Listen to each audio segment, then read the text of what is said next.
Ey canıma canan Rıza, hey adına kurban Rıza. Gargı günahım neyleyim? Sen kalbimin sultanısan, sen ruhumun sehmanısan, sen çareler ünvanısan. Gargı günahım neyleyim?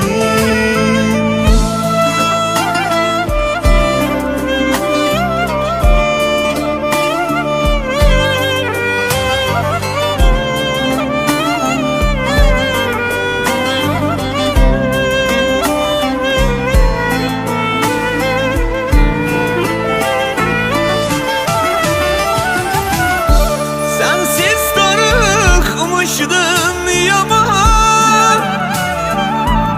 sanki dayanmıştı zaman.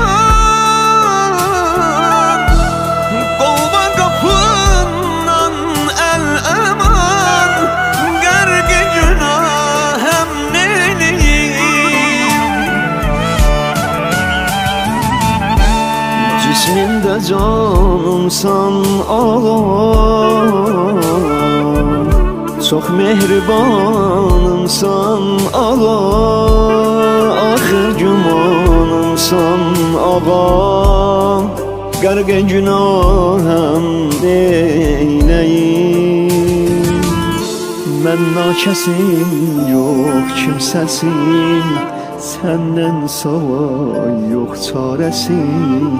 Ey kimsəsizlər kimsəsi, gargı günahım neyleyim?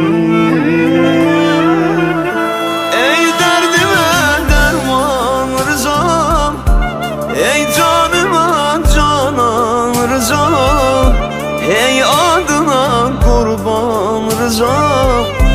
Gargı günahım neyleyim? Sen kalbimin sultanısan, sen ruhumun sehmanısan, sen çareler ünvanısan. Gargı günah